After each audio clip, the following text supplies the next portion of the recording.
faithful servant. When he studies, he contemplates. When he falls silent, he reflects. When he speaks, he mentions God. When something is denied him, he is patient. When he is given something, he is thankful. When he is tested, he says, "We belong to God, and unto him we are all returning." If someone behaves ignorantly with him, he bears their abuse. When he learns something, he humbles himself. When he teaches something, he does so with gentleness. And when questioned, he responds to the full extent of his knowledge. بسم الله الرحمن الرحيم الحمد لله والصلاة والسلام على رسول الله وعلى آله وصحبه ومن والاه ومن التعلم والتعليم والنفع والانتفاع والتذكر والتذكير والإفادة والاستفادة والحث على التمسك بكتاب الله سنة رسوله صلى الله عليه وسلم والدعاء على الهدى والدلالة على الخير ابتغاء وجه الله تعالى ومرضاته وقربه وثوابه سبحانه وتعالى. So we are continuing on in the book of the great Imam Muhasibi radiallahu ta'ala anhu wa nafa'ana bih. It truly is a wonder what one of the two tongues is the pen. And he says that we will be taken into account for everything that we say, and we're also being taken into account for everything that we write, but that when we write that which is of benefit, that it remains, and Allah subhanahu wa ta'ala preserves it. And without doubt that this text has been a great benefit for many people throughout the centuries until this very day and age. And when we really reflect on that, we're reading a text that's about 1,200 years old, and it has withstood that all of those years up to here we are today, and had been translated at this particular juncture. Alhamdulillah, this is a great blessing from Allah subhanahu wa ta'ala. Not only has the Quran been preserved, the Hadith have been preserved, all of the sciences of the Sharia have been preserved, and everything that we need in order for those sciences to be understood, that they've all been preserved, and that they reach us here in a pure state, unadulterated, and ready for one who wants to learn them, alhamdulillah. That we will move on into this next statement of Imam Muhasibi, where he says that what are the signs of this in a truthful servant? What came before, that every idea is associated with an etiquette, every parable there is clear knowledge, and so forth and so on. And so he says that when he studies, that he contemplates. Okay? And when he looks into depth into things, is that there's i'tibar. And we see this word in Arabic, i'tibar, which literally means to derive a lesson. And that it comes from a root word that abara ya'buru, which is to cross. And that what is the linguistic relation between crossing and between deriving a lesson? Is that if you cross a street, for instance, is that taking a lesson requires is that you cross the meaning and look into the depth of it. You don't just get caught up with the event in and of itself. Is that something happens in your life, something happens in someone else's life. To take i'tibar, which the Quran encourages us to do, is that you have to cross beyond merely the surface level of that experience or what you're exposed to the deeper implications of it. And as it has been said, is that we are in one of two states. Either that we take heed from those who came before us, right? Or we ourselves will be the ibra, the lesson for the people to come. If we learn from the people of the past, then that we will be in a good state. But if we fail to choose to learn from the people of the past, is that we will be the ibra and the lesson for the people to make i'tibar in the future generations. And this is the sunnah of Allah subhanahu wa ta'ala. This is why Allah subhanahu wa ta'ala mentions to us many of the stories of those who came before us in the Quran al-Kareem. And that the reason that Allah ta'ala mentions those stories is to clarify us to the errors, the errors of the people that came before us, right? So that we ourselves can protect ourselves from falling into those same errors. So when he studies or when he reflects, when he studies, he looks deep into things that he contemplates. He takes a lesson. وَإِذَا صَمَتَ تَفَكَّرَ. When he falls silent, he reflects. And that we know that our Prophet ﷺ that encouraged samt. Samt is There's a difference between samt and somt. With a sad, somt is silence. Samt, with the seen, is your conduct, your behavior in general. And he has samt hasan, he has good conduct, good behavior. Somt, though, with a sad, is silence. And our Prophet ﷺ said, Man samata najad. That whoever is silent will be safe. He will be delivered. He will attain salvation. And that oftentimes is that's the best response that we can have to any given situation. Sometimes it's just to be silent. And learning when to speak and learning when not to speak. Generally speaking, no pun intended, that if your nafs wants to speak, you shouldn't speak. And if your nafs doesn't want to speak, then you should speak. Generally speaking. Now, there's times where in the Sharia it's wajib to speak, and there's times where it's haram to speak. And then there's times where it's better not to speak, or it's better to speak. But generally speaking, since most of us are still trapped in the nafs al-amara bisu', that if your nafs really wants to speak, it's better not to speak. And when you find that you don't want to speak, it's better actually to speak. Because the nature of the nafs al-amara bisu' is that if there's some good for you in that thing, it's going to have a natural aversion towards it. And it means that you're going to have to struggle against it in order to be able to attain that great thing. Whereas if there's not good for it in you, that's what you incline towards it. And that how many a thing that the nafs oftentimes that, man, I only have an hour and 15 minutes between iftar, between Isha. And the nafs doesn't want you to read there before time, the very Salat al-Isha, and you stand up and prayer. But if you do it and you fight against it, that's how you feel after Salat al-Tarawih. When you leave Salat al-Tarawih, you don't have a worry in the world. Right? You have everything that you need. Whereas that if someone would just, I want to get, a little bit of sleep or everything, and then all of a sudden they wake up in the middle of the night, haven't prayed Isha, haven't prayed Tarawih, and you don't feel right. You don't feel right. And this is why that Allah Ta'ala has made what is naturally good for us in the religion correspond to our fiqh. It corresponds to what you would normally want for yourself anyway. And this is from His blessing to Ta'ala. So when he falls silent, he reflects. When he speaks, he mentions God. This is one of the greatest sunnahs of our Prophet ﷺ, is that كَانَ يَذْكُرُ اللَّهَ عَلَى كُلِّ أَحْيَانِهِ, is that he used to remember Allah in all of his different states. He used to remember Allah in all of his different states. And so that we should attempt to follow the Prophet in this, and that we tend to forget about the blessing of this. Is that how that we have all of these beautiful filler words as Muslims. Is that every time that we say something, that we say MashaAllah, or we say Alhamdulillah, or we say Insha'Allah, or we say Subhanallah, or we say Tabarakallah, we say all these beautiful things. And that I just was speaking to someone who became Muslim, and he was telling me that he's a physician, and he's in sports medicine, the specialty is sports medicine, and that he has these employees where that he tells them about Islam and so forth that work for him, and that they noticed whenever they would say something that he would say one of these statements like, what are you saying? What's that? Right? And foreign language.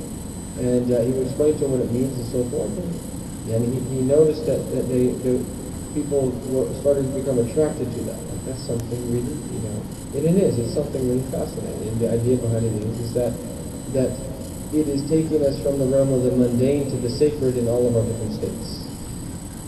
And it's one of the greatest blessings of this being is that if you want to, is that every moment of your life will be in the realm of the sacred, not be relegated merely to the mundane in the world.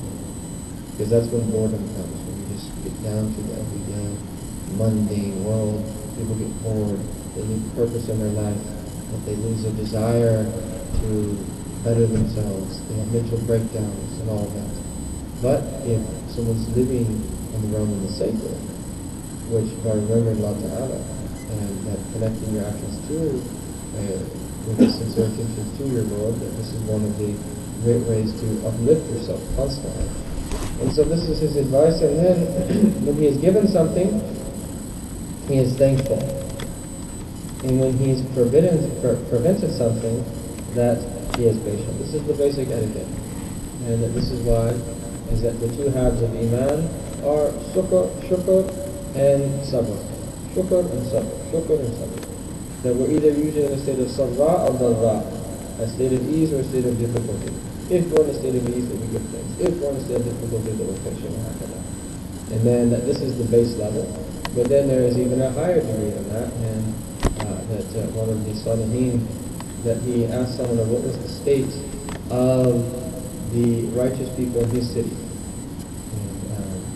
And that many of these early scholars were from the region of Khorasan. So we asked them that what was the state of the righteous people in his city, and he says that if they're given, that they're thankful. And he says that if they're prevented, that they're patient.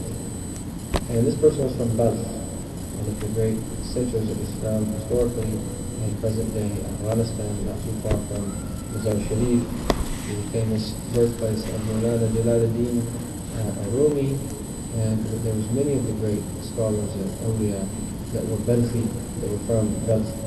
And he says, this is the state of dogs in Balkh. I said, oh, he says a dog. Yeah, I know a dog, if you give it something, it'll be loyal to you. It'll keep coming back. And if you don't give it anything, it's just going to wait there. And it's going to wait there. And it's going to wait there. He said, the people that I spend time with, that either if they're given something, they prefer others over themselves and what they've been given. وَإِذَا مُنِعُوا شَكَرُوا. And that when they're prevented things, that they're actually thankful.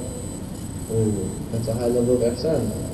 The basic level of iman is that, if we're given things, we're thankful. But there's others that reach a state where that when they're given things, that they actually give that away. One of my teachers, when I met this great scholar, his name is Habib al-Qadir bin Ahmed al-Saqaf. And I heard this story firsthand from one of my primary teachers. And that towards the end of his life, when he was fleeing the communist regime that had taken over southern Yemen, that he fled to the Hijaz, and he ended up living in Jeddah. And that when he was there, that one time a businessman gave him 1 million Saudi riyals, which is something along the lines of $300-something thousand or $350,000 or something.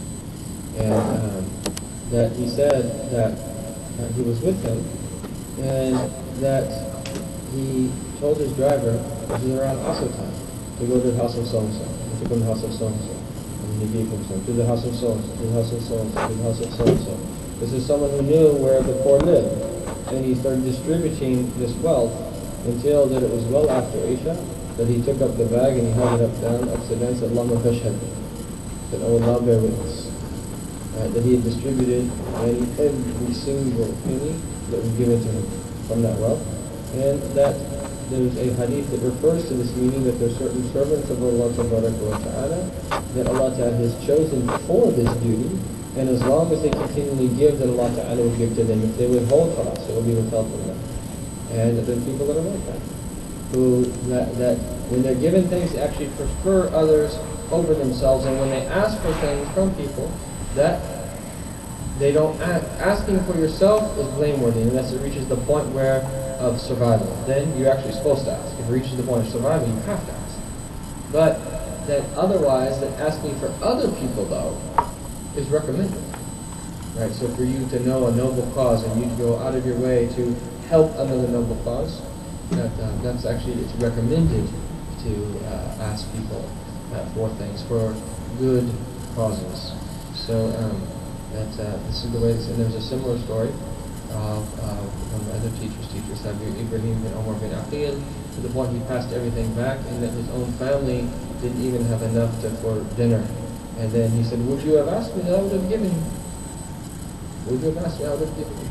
Echoing the early period. These people were like those of the early period. There's a similar narration of that in Sayyidina Fatima, Sayyidina Aisha, and that in her attempt to follow the Prophet fully, and that these were people who used to give. And that they get happy when they got things, not for those things in themselves, but because they're able to give them. They're able to give them. And even if we can't be like them exactly, because that's very hard, and that لم تكونوا مثلهم فتشبهوا فإن التشبه بالكلام فلاح. If you cannot be like them, emulate them, because indeed in emulating the people of generosity is success. So then he says here that when he is tested, he says, we belong to God, and unto Him we are all returning. This is in Surah Al-Baqarah. الذين إذا أصابتهم مصيبة قالوا إنا لله وإنا إليه راجعون أولئك عليهم صلوات من ربهم ورحمة وأولئك هم المهتدون. And that those that when they're afflicted with an affliction, that they say, Inna lillahi. Indeed that we belong to Allah. What is it about being afflicted with an affliction such that then when we say this statement, that we receive this great reward that Allah Ta'ala is saying, that these are the people that are going to attain salawat, that Allah Ta'ala prays upon them, and rahmah, right? And these are the people that are rightly guided, that one salah from Allah Subhanahu wa Ta'ala upon us is that it's the greatest thing that someone could attain here in this world. And that, what is it though? It's because that when someone goes through a tribulation, and that they recognize inna lillah, that they belong to Allah Ta'ala. They don't belong to their own selves. They belong to Allah. And that part of being mulk, of the dominion of the malik, of the king, is that you don't make the decisions. So by recognizing that and reminding yourself, that gives you the first breath of fresh air that you need. And then, وَإِنَّا إِلَيْهِ رَاجِعُونَ, and unto Him that we're going to return. This dunya that fancies for us as if we're going to live here forever. That when you recognize that you're going to return to Allah Ta'ala, and that you belong to Him first, and that you're going to return to Him, that gives you the ability then to be able to deal with that tribulation. This is why it is the sunnah of our Prophet ﷺ to say this when someone is afflicted with the tribulation, Inna lillahi wa inna ilayhi raji'un. And that, as our Prophet ﷺ said, as-sabru 'inda as-sadmati al-ula. And that patience is when someone is first afflicted. That we should, inshallah, ask Allah Ta'ala to give us thabat and firmness upon the path, such that when we're tried with something, so that's our first response is patience, to embrace. And that Allah Ta'ala that not try us, because if we get tried, that we don't know if we're going to be patient. So we ask Allah Ta'ala for afwa wal afiyah. We ask Allah Ta'ala to pardon us, and we ask Him to give us well-being. This is why one of the Sahaba one time heard someone asking for sabr. He said, be careful what you ask for. If you ask for sabr, that you're asking for tribulation. Because if you sabr, you can't have sabr unless that you go through the tribulation. In general, we should ask for sabr, but we should ask Allah Ta'ala for sabr without ibtila. Because we don't know that what we'd be able to, how we would respond if that we wanted to go through the state of ibtila. He mentioned Shaykh Abdul Fattah, the story of Imam Ahmad, and that the story of him getting flogged 19 times because he refused to say that the Quran was created. And that he said that right before he was about to get flogged, he said he was worried that he wouldn't have patience. And that right before he was flogged, that a criminal saw him being put to the point where he had to hold on to the wall, where then that these people that flogged him said that when we had to flog the camel, that it would have put the camel on the ground. They flogged him so hard. And that this criminal that who had been flogged 19,000 times said that he said, Ahmed, he says, I've been patient for 19,000 times, I've been flogged for you can't be patient for being flogged a few times for the sake of the deen. And he said that he realized that Allah Ta'ala caused this individual to say that at that right time, so that he took the meaning behind it. He said that gave him the courage that he needed to go through that situation. And then that he said that after the first couple of times of being flogged, that after that he said he didn't feel any pain. And he eventually fell unconscious, and the Caliph became scared because he didn't want to kill him. He was going to flog him and make him admit to the fact that the Quran was created, and that he was firm. And then after that, that Allah Ta'ala gave him victory, and he ended up pardoning him publicly. Anyhow, That this is the way Allah Ta'ala, He gives thabat to the righteous. And this is the sunnah, is that when we're tried, that's how we respond. If someone behaves ignorantly with him, he bears their abuse. And that is ever so difficult. Ya Allah, especially oftentimes when we fast. Is that if someone does something terrible to them, that they're halim, they don't lash out. And this is something we need to train ourselves to do. When he learns something, he humbles himself. And what is learning something have to do with humbling oneself is that اثنان لا يتعلمان, two people will never learn. المستحي والمتكبر, the one who's too shy and the one who's arrogant. The one who's too shy, that won't go to the point where they need to ask questions that they need to ask. The one who is arrogant, that just won't think that he's in need of learning. Or if there's some type of truth, that they won't accept it. When he teaches something, he does so with gentleness. Allahu Akbar. This is the way of our Prophet ﷺ. This is the foundational way of the Prophet ﷺ. And that you don't move away from the asl, from the foundation, unless there be a legitimate reason to do so. But this is the foundation. Is that the foundation of the discourse is gentleness. The foundation of the discourse is mercy. And when we advise a Muslim brother and sister, this is the way when we deal with our children, Allah forgive us oftentimes that we don't implement this. That the foundation is gentleness. And again, you only move to its opposite if there's a legitimate reason to do so. And when questioned, he responds to the full extent of his knowledge. Allahu Akbar. And in Badr, he does everything he can to be able to respond fully to that question. And that, answering questions in our day and age oftentimes is very challenging because of the gulf that people live in, the gulf between the traditional world that people might have been exposed to and the modern madness that most people are stuck in, and how you apply these timeless principles to these changing circumstances that are out of control. It gets very difficult at times, and then how you tailor that to the questioner asking in his particular circumstances and so forth.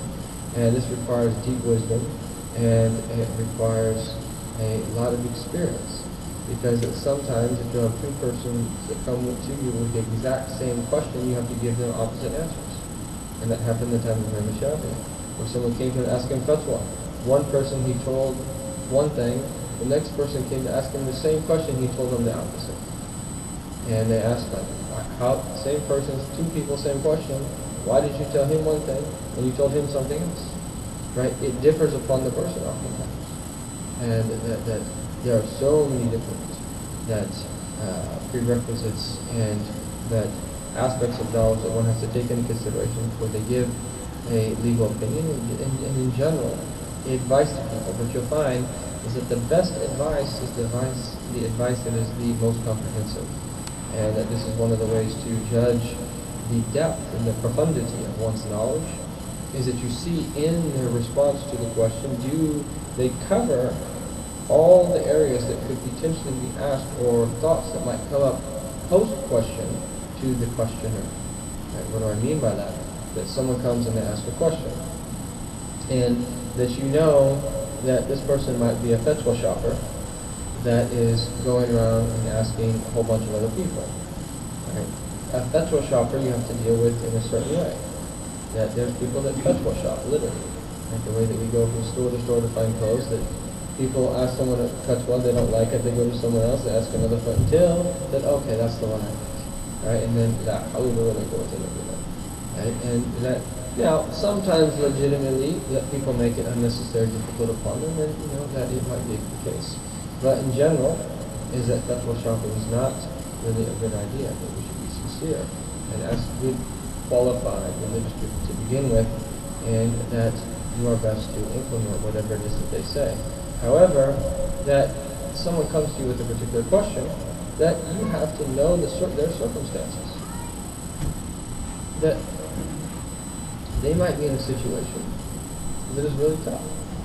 And if you make things too hard for them, it might be very difficult for them to be able to take what you say. and learning how to tailor that. It's a science and an art at the same time. And that this is why that some of the scholars have said is it based upon the words of Allah Ta'ala, ثُمَّ أَوْرَثْنَا الْكِتَابَ الَّذِينَ اصْطَفَيْنَا مِنْ عِبَادِنَا وَمِنْ ظَالِمٍ لِنَفْسِهِ وَمِنْ مُقْتَصِدٍ سَابِقٌ بِالْخَيْرَاتِ. We have these three different degrees of people. Is it the one who's oppressing themselves, the one who's in the middle, and then the one who's at the foremost of all good. And that some scholars say is that depending upon the state of the particular individual who's asking the question, is you tailor your answer based upon their own state. Is that what you're going to tell the Sabiq bil Khairat is not what you're going to tell the Lalami Nafsihi. What you're going to tell the Muqtasid is not what you're going to tell the Sabiq bil Khairat. Because of their own state, they're not going to be able to. This is why some people will come to you and ask a question, and essentially they're asking a question of halal and haram. But for them, it's not a question of halal and haram. You just shouldn't do that. You're rise above that. You shouldn't do that. Period. So it's not always a time. It's a question. It's not always a question of halal and haram. Is it permissible or impermissible? Anyhow, is that he responds to the full extent of his knowledge, and this is one of the things that when there's one particular scholar that I've always been extremely amazed at in terms of his responses to questions, and it's the great scholar Hadramat Imam al-Haddad, that he's presented questions that he covers all different aspects of his question. That from a point of knowledge to understanding the wisdoms of why there's differences in how to understand this in relation to knowledge, and then that how it's understood in its historical context and what that means in our present time, to then how to tailor it to the actual person asking. And all of that done that very naturally because of the breadth of his knowledge of the inward and the outward sciences, and then presenting it to the person Allah. That is an amazing thing. That when you can do that, so that the whole point is that if someone comes to ask you a question and that they leave and that then they're going to ask someone else about it or discuss it with someone else or come into contact with someone who has a different opinion, that if you don't give them that perspective to begin with, they're going to be confused. And how many times do we see this? Is that when people come to me, and say, I'm confused, someone just told me this. Right, so you have to give them a perspective so that they now, when they hear other things, won't be confused. They'll understand what is being said in light of what they ask. And that's the sign that someone correctly answered that question. Okay? He is a healing for people that seek him, an aid for those desiring guidance, a truthful ally for the veracious, and a sanctuary for the fearful. He is righteous, easy to please when his rights are involved, exceedingly impeccable when the rights of God Most High are involved. MashaAllah, he is the shifa lil-qasidin, that he is a cure for those people that seek him. MashaAllah. That however needy that we are of being a shifa, we need to be cures for our societies, for our families, for those that are around us. And that our Prophet ﷺ told us in a hadith that indeed the likeness of a believer is the likeness of a bee. إِنَّ مَثَلَ الْمُؤْمِنِ لَمَثَلِ النَّخْلَةِ. The believer is like a bee. That how is a believer like a bee? The Prophet throughout this metaphor said, sallallahu alaihi wasallam, that أكل طيبا فوضع طيبا ووقعت فلم تكسر ووقعت فلم تكسر ولم تفسد. Is that how is the believer like the bee? Is that the bee ate from the good things, wholesome, pure good things, and then that emanated, secreted the wholesome, pure, and good things. And then that when the bee landed on the petal, it would break the petal or corrupt the flower. Allahu Akbar, Allahumma salli ala Habib. And this hadith in the narration of Imam Ahmed is in the context of the signs of the end of time. And so meaning is that the way that we approach times that are totally crazy, like our time in which we live, is that you notice the good. The way you approach a particular individual, if you notice the good in them. When نظر إلى المحاسن جمع المحاسن, whoever looks at the good will gather the good.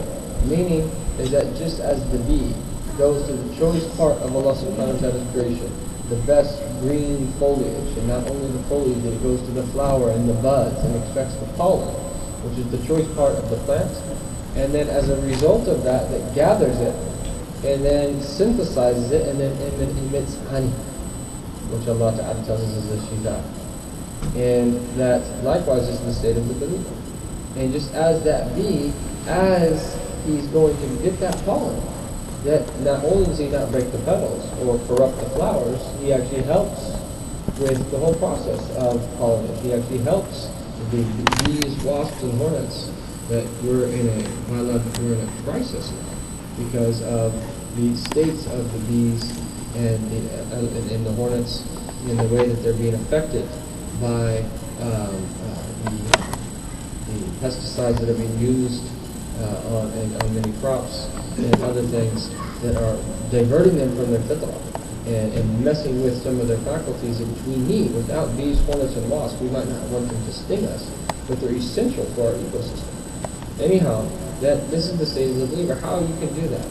How you can manage a relationship without breaking it?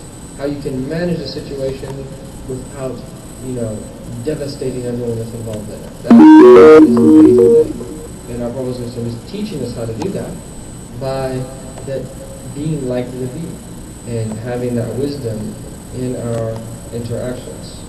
Okay? So he's a healing for people that seek him, an aid for those desiring guidance. That if someone is seeking guidance, we should assist them in any possible way that we can. If we can't do something, at least that we make dua for them and make an intention to assist them.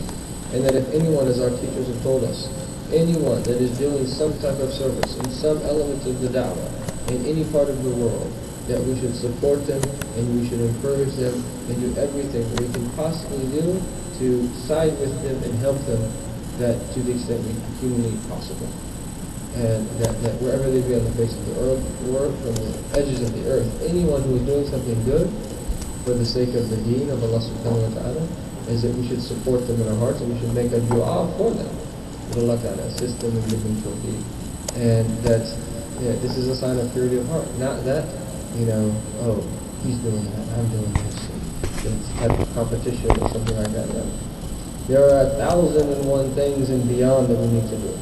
Just Allahumma, just everyone needs to figure out something, small little thing that they can do. Not one person is going to do everything.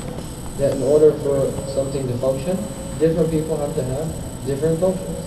And that collectively as a whole, that if we're all doing what we can do individually, is that then things will function correctly. And that we need people that are bad, they're in a state of worship. And in weak hadith it says, وَلَا شُيُوخٌ رُكَّعٌ وَالْأَوْلَادِ وَالصِّبْيَانِ رُدَّعٌ وَالْبَهَائِمْ رُدَّعٌ لَصَبَّ عَلَيْكُمُ الْعَذَابَ صَبَّةً.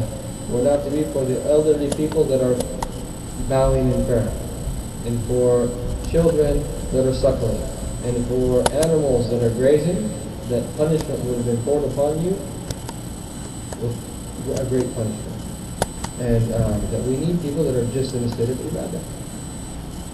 And this idea that that everyone has to be an activist, everyone has to be politically involved, everyone has to be in a movement, that was totally foreign to the early movement. You had the Ahl al-Sufa, you had the people that lived at the mosque, behind the mosque of the Prophet, and that they were fully devoted to worship and to learn. Right? Then you had other people that were businessmen. You had other people that fulfilled various functions and did various jobs. But collectively, is that when we come together as one, then we can function. And we have to appreciate the worship of the worshipper and the knowledge of the scholar and the wealth of the businessman, and that see it all as something that's beautiful. And break out of a lot of these dichotomies. We all have to be one way. The Sahaba were not all one way. They were very different people. Each Sahaba, that the Sunnah, yes, is objective. But everyone relates to the objective Sunnah that's uniquely. The way that Sayyidina Abu Bakr Siddiq related to the Sunnah was different than the way that Sayyidina Umar al-Khattab related to it. And they all were following the Sunnah. The way that Khalid bin Walid related to the Sunnah was different than the way that Bilal al-Habshi related to it, was different than the way Suhaib al-Rumi was different than Salman al-Farisi. The way that each one of them related to the Sunnah, Ammar bin Yasir, was different.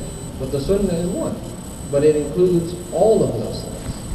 And likewise, we just have to see how do you and I relate to the Sunnah of the Prophet ﷺ, and then live and die by that.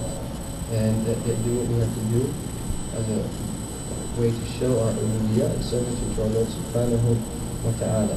He is a truthful ally for the veracious, and that he is a sanctuary for the fearful.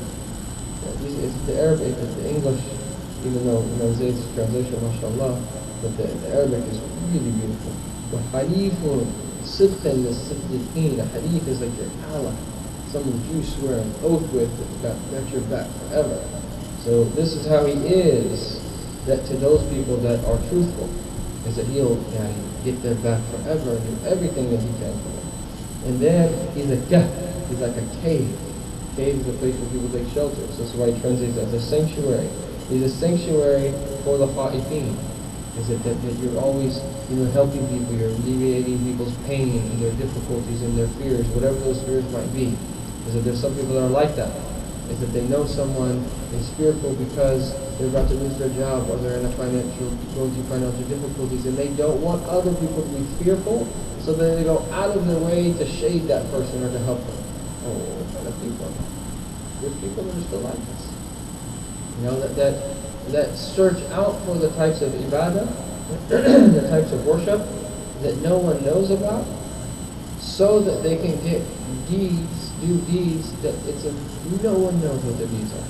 There's some people that actually, that when they go places and they know that the price of something is, let's say, $100, and that they're getting charged $115, is that they see that the people who they're dealing with are in need, so that they agree to the price. The other person might think that they're not astute, but they're giving them extra money because they're just intending charity, and that no one knows that actually it's charity because they actually know the real price. Seeking out these types of things. And oftentimes we don't think of things in that regard, but these are some of the best actions through which we can run into Allah. And he says, what is also the state of this individual? Barrun, that he is righteous. Qareebur rida fi haqqi nafsihi. He is easy to please when his rights are involved. This is one of the most difficult things. Is that the sign that we're following the Sunnah of our Prophet ﷺ, male or female, is that we're easy to please when it comes to our own hukuk, our own rights. And that we're hasten to give. We're easy to please, and we settle for little, and we hasten to give. And we have a relationship like that, or a relationship from the pleasures of paradise brought forth here in the dunya. The state, when the nafs is involved, is that demanding your rights quickly and not wanting to give them unless you have to. Right? The way of righteousness is the opposite. Is that the Prophet ﷺ was the easiest of people to please, sallallahu alayhi wa sallam. And then he says here that exceedingly impeccable when the rights of God, Most High, are involved. Now that's something else. Because that if it's the rights of Allah Ta'ala, you can't relinquish them. The rights of your own self, like when it comes to the rights of Allah Ta'ala, that you have to stand for those. And the principle has it is that you can't relinquish the right of another person. So person B has been oppressed by person A. If person B wants to take his haq, that's between him and Allah. He can demand justice. Right? You can't tell person B, no, you're wrong for taking your haq. No. If there's a haq, then you can take his haq. However, that person, you can encourage person B, like, hey, look, the higher things that you do. Right? But then that's up to person B. All you can do is encourage, and if person B, they can do whatever they want to do. They might relinquish the right, or they might demand the right. And that's very important in our context because there's still that deep oppression in our society. We live in a society where there's a lot of oppression.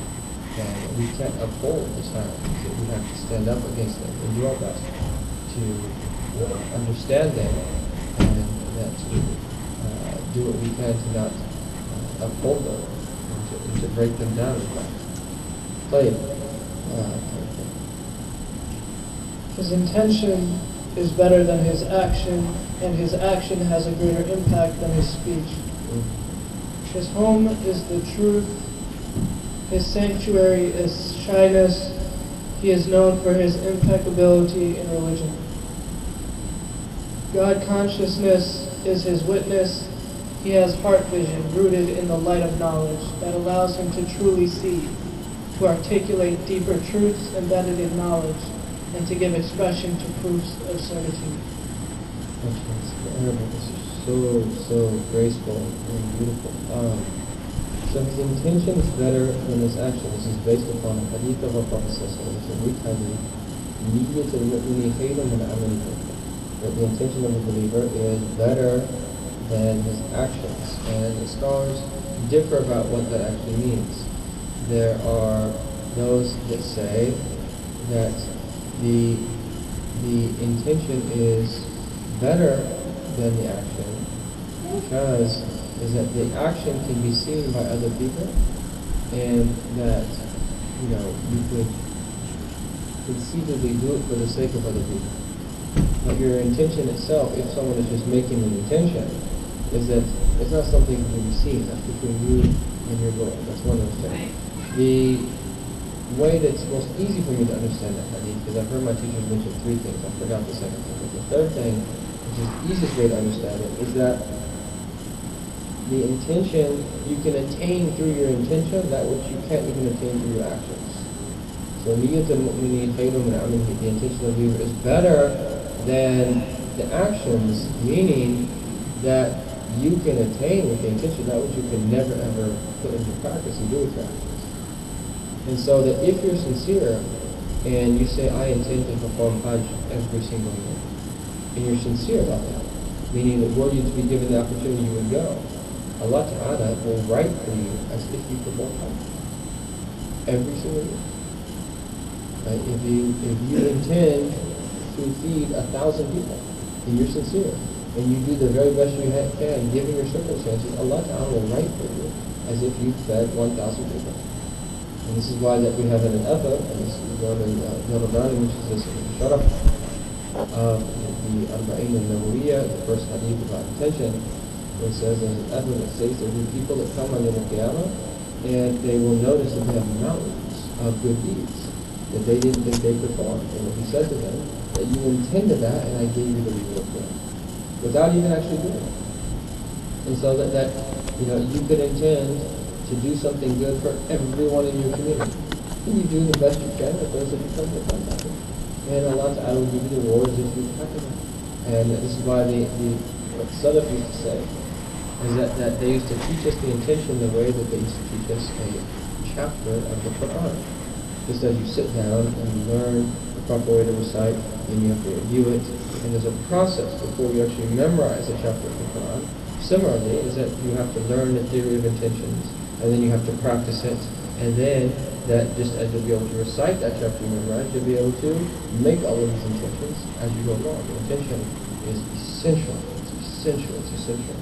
That it gets back to the very heart of the human condition, and that the fact that we've been given ikhtiyar, which is the choice, the freedom of choice, that pertains to the taklif and the legal responsibility that Allah has given us, it all relates to intention. And this is the very heart of the most important aspect of the human experience. And this is why I believe it was Imam Junayd, Allah knows best, that said something along the lines of meaning that it is through one's intentions that they are doomed eternally to hell or attain the highest level or attain paradise. It gets back to intention. Now, one of the principles of intention is that an intention cannot purify a haram act. Something's haram that by making a good intention behind it can't become purified. Just as if you have urine, which is najis, no matter how much water you put on urine, it's not going to make it pure. It's najis bidati. And the difference between something that is najis and something that is mutanajis.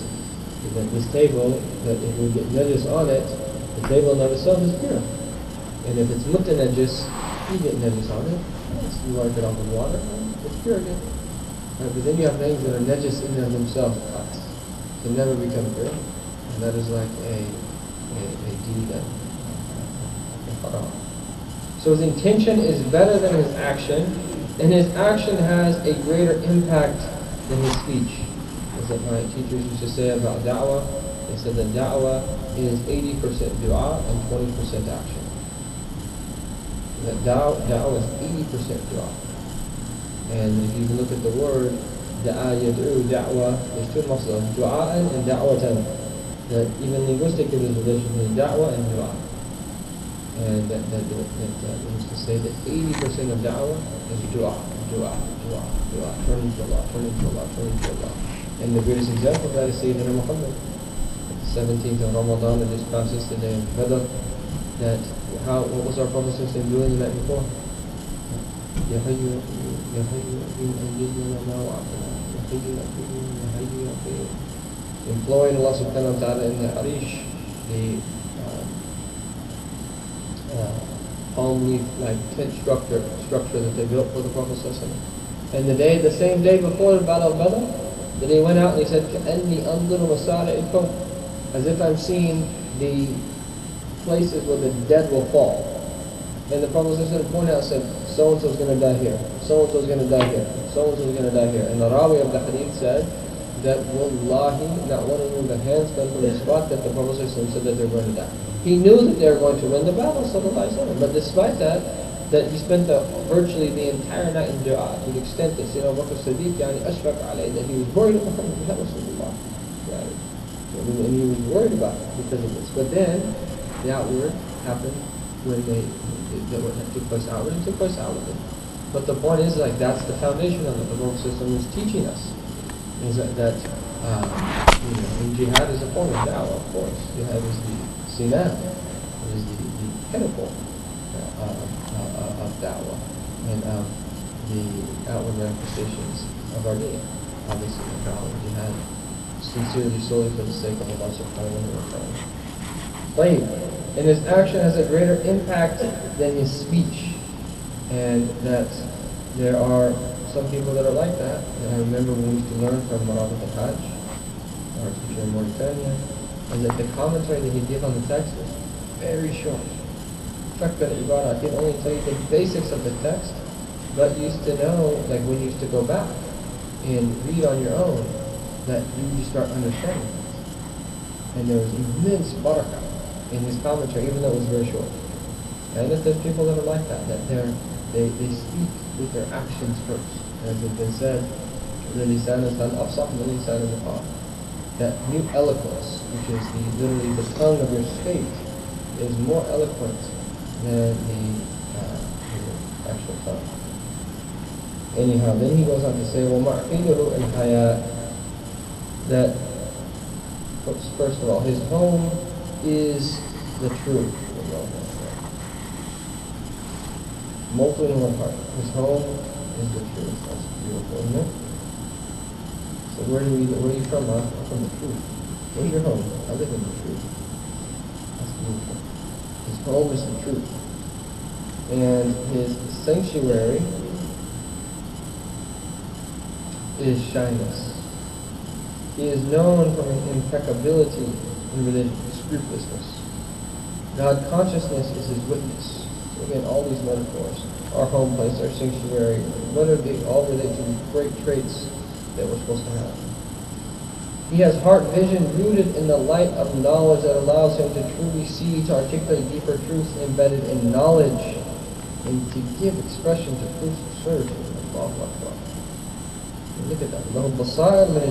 He has that heart vision rooted in the light of knowledge that he sees with, and that allow him to truly see and articulate deeper truths embedded in knowledge, and to give expression to proofs of certitude. That's what a state for someone to have that state, where that when they speak, that they would have that level of impact upon people. And this is not attained easy, because when we're talking about impeccability, which is the way the Imam Zayd translates wara, which is scrupulousness, he quotes quotes a statement of Ibn Mubarak, where he said one time to Al-Hasan ibn Arafah, that he said, "Ista'amtu qalami bi al-Sham." I borrowed a pen from somebody in Sham, which in those days was Palestine, Jordan, Syria, small parts of Iraq and Lebanon. فَذَهَبَ عَلَيَّ أَنْ أُرُدُّهُ إِلَى صَاحِبِهِ. He said that I forgot to return it to the person I borrowed it from. فَلَمَّا قَدِمْتُ مَرْوَةَ نَظَرْتُ فَإِذَا هِيَ مَعِي. So then when I reached Marwa, which I guess is Merv, isn't it? You call that Merv? Huh? No, Merv, right? Yeah. Which is a long distance, right? That نَظَرْتُ فَإِذَا هُوَ مَعِي. And I noticed that I still had the pen. فَرَجَعْتُ إِلَى أَرْضِ الشَّامِ حَتَّى رَدِّدْتُ عَلَى صَاحِبِهِ. I returned to Syria, right, to give it to the person I borrowed it from. Allahu Akbar. Now, he didn't take a plane. Right? You can imagine how long that would have taken him, right, for a pen. And he could have given it to someone else to take it in a caravan, but now, in our times, you think that's who would do something like that? It's totally impossible, given our lives. Well, I mean, that's one way of looking at it, but the other way of looking at it is that there actually were people who did do those things. Like, deen was so important to them, is that they made that a priority in life, and thus Allah Ta'ala gave them a life such that they could make that a priority in their life and facilitate the reform. Right? We would be like, hey, I want to choose vacation, what am I going to do? Right? Which might be our condition, and we should find another way to get it back to someone. But the point is that for them, that they lived the means of this need, and thus Allah Ta'ala that allowed them to have a life such that they can live those very means. Now,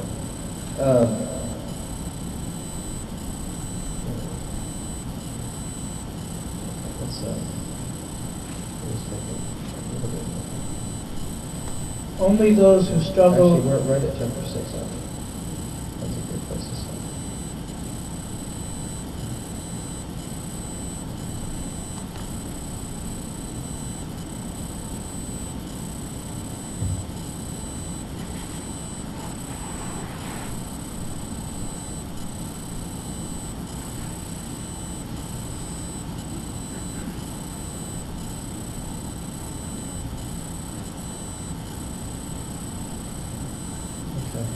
So we're hoping to do this book, inshallah.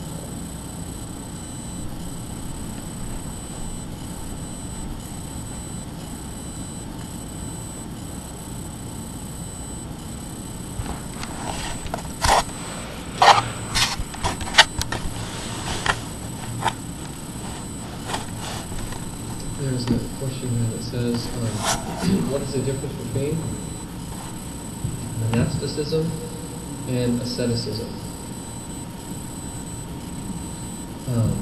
That monasticism is a specific term that pertains to a reality in the Christian religion and has been understood differently throughout history, but in general, that some of the traits of monasticism could be considered to be completely cutting oneself off from other people, that avoiding marriage and things of that nature.